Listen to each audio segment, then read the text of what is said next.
Ce mercredi 2 août marque le jour du dépassement. L'humanité a symboliquement consommé toutes les ressources que la Terre peut produire en un an. Les premiers évacués du Niger sont arrivés à Rome et à Paris ce mercredi. La CEDEAO a envoyé une délégation à Niamey pour négocier avec les putschistes. Une comparution préliminaire ce jeudi devant un tribunal fédéral de Washington pour l'affaire du Capitole, une troisième affaire au pénal pour Donald Trump. L'Ukraine frappée de toutes parts ces dernières 24 heures. Kiev, Odessa et des ports fluviaux où transitent des céréales ont été visés. Aucune victime n'est à déplorer. Le pape François est arrivé à Lisbonne mercredi en fin de matinée pour participer aux Journées mondiales de la jeunesse.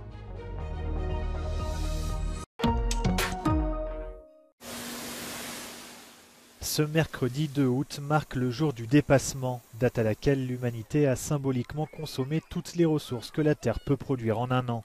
L'ONG américaine qui réalise ce calcul depuis 1970 a cette année changé de méthodologie en prenant en compte de nouvelles données, notamment celles de l'Agence internationale de l'énergie. Conséquence, le jour du dépassement a reculé de 5 jours par rapport à l'année dernière.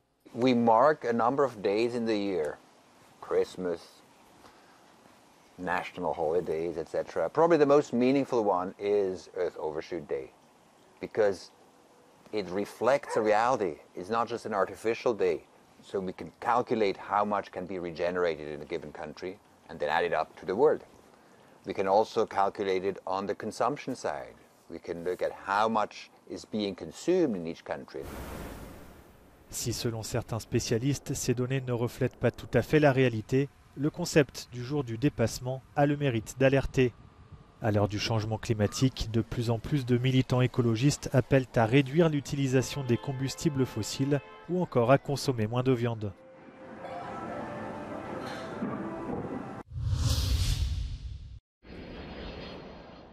Ils étaient une centaine, accueillis par le ministre italien des Affaires étrangères sur le tarmac de l'aéroport de Ciampino à Rome. Des ressortissants nigériens, italiens et américains évacués à la hâte de Niamey, menacés par les tensions grandissantes au Niger après le putsch de la semaine dernière. Plus de 1200 Français se trouveraient également sur le territoire nigérien. Paris a affrété plusieurs avions pour les rapatrier. L'évacuation ne concerne cependant pas les 1500 militaires français présents sur place qui continuent leur lutte contre le djihadisme au Sahel. Les tensions grandissent également entre les pays voisins du Niger. Réunis à Abuja jusqu'à vendredi, les membres de la CEDEAO ont déjà mis en place des sanctions contre les putschistes. Ils n'excluent pas leur recours à la force si les pleins pouvoirs ne sont pas restitués au président Mohamed Bazoum d'ici la fin de la semaine.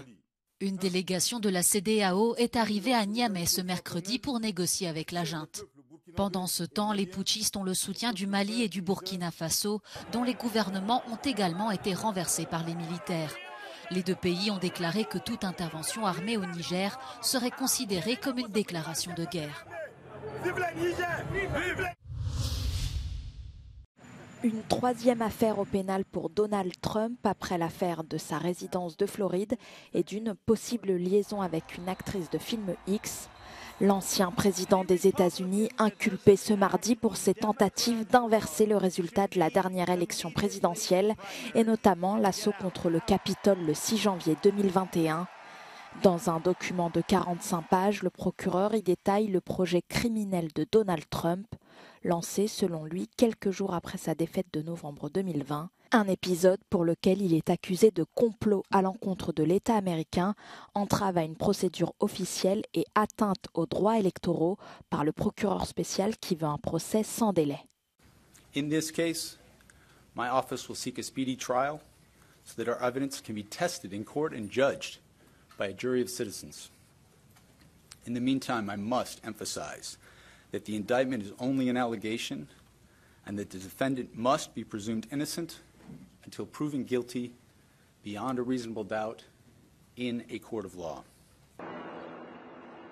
Une première comparution préliminaire a été fixée à ce jeudi devant un tribunal fédéral de la capitale, avant un procès qui pourrait commencer en pleine campagne électorale.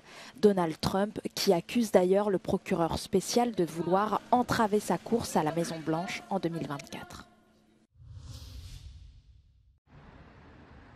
La capitale ukrainienne visée dans la nuit de mardi à mercredi par des engins explosifs. Ce sont près de 10 drones qui ont pu être détectés et détruits, ont fait savoir les autorités locales. Des débris de drones ont chuté sur plusieurs quartiers de Kiev sans toutefois faire de morts ni de blessés.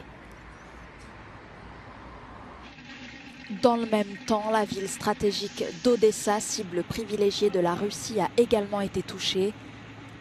Moscou y intensifie ses frappes depuis plusieurs jours. Ce sont ce mercredi 2 petits ports fluviaux ukrainiens frontaliers de la Roumanie situés à Reni et Ismail qui ont été visés. Les autorités locales restant très floues sur les autres sites touchés, car depuis la fin de l'accord céréalier en mer Noire, ils sont devenus la principale voie de sortie des produits agricoles ukrainiens. Autant d'attaques russes en Ukraine et une réponse de son état-major après une vague de frappes contre Moscou et la flotte russe en mer Noire.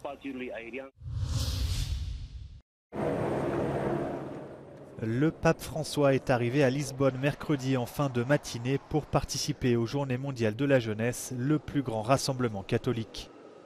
Le souverain pontife de 86 ans a été accueilli par le président portugais Marcelo Rebelo de Sousa. Avec pas moins de 11 discours et une vingtaine de rendez-vous en 5 jours, le programme du pape s'annonce chargé. Il pourrait s'entretenir avec des victimes d'agressions sexuelles commises par des membres du clergé 6 mois après la publication d'un rapport choc au Portugal.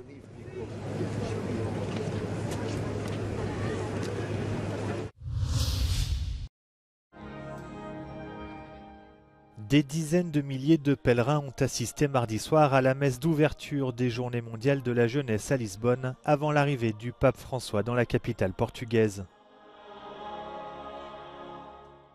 Au total, les organisateurs du plus grand rassemblement catholique attendent 1 million de personnes venues du monde entier.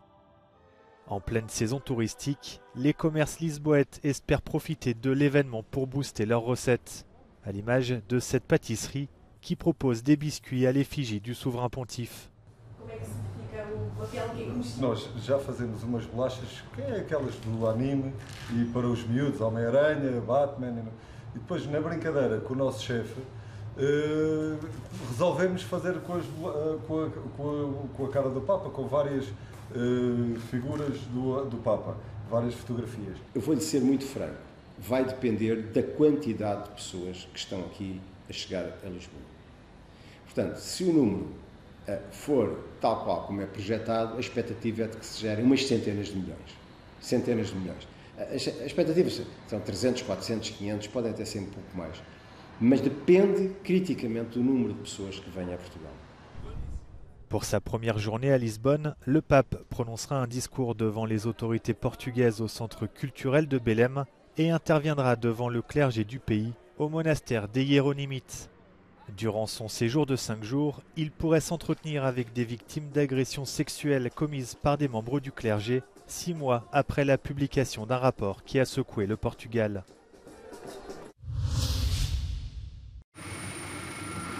Les sauveteurs chinois s'affairent toujours à Pékin et ses environs.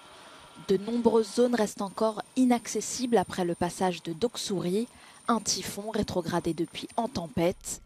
Les pluies diluviennes qui ont frappé la capitale et la province voisine du Hebei ont fait jusqu'à présent au moins 20 morts et 19 disparus selon les médias officiels. Selon ce même décompte, 127 000 personnes ont déjà été évacuées à Pékin et près de 850 000 dans le Hebei. La capitale a malgré tout levé l'alerte rouge aux inondations tôt ce mercredi matin, mais le pays reste en alerte face à l'arrivée d'un nouveau typhon qui s'approche de ses côtes orientales.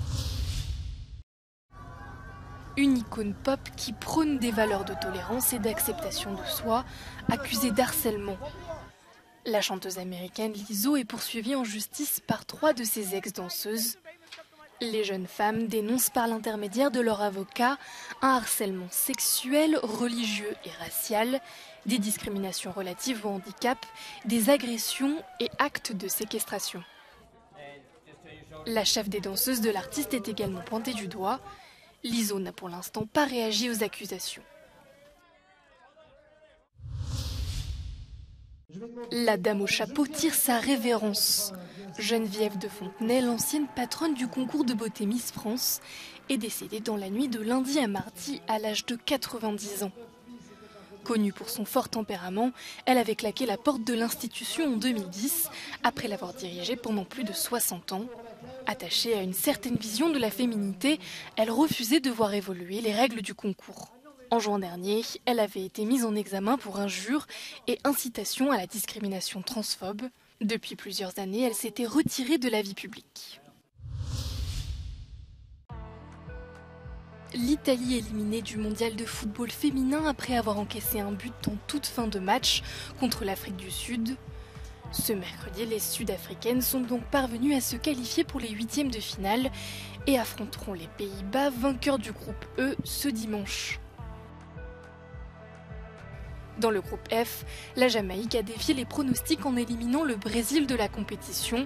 Le match s'est déroulé à Melbourne en Australie, dans une ambiance tendue et s'est achevé sur un score nul, suffisant pour l'équipe jamaïcaine. Elle termine ainsi deuxième du groupe, derrière la France qui a battu le Panama 6-3. C'est fini les amis, c'est avec ces quelques mots publiés sur les réseaux sociaux que Gianluigi Buffon referme sa longue carrière de footballeur professionnel. À 45 ans, l'emblématique gardien de l'Italie raccroche les gants après avoir tout gagné, ou presque, la Coupe du Monde avec la Squadra Azzurra en 2006 et 10 fois la Serie A avec la Juventus. Seule la Ligue des Champions ne figure pas à son palmarès malgré 3 finales disputées. Gigi Buffon a terminé sa carrière en Série B à Parme, là où il l'avait débuté, avant de jouer pour la Juve et le PSG.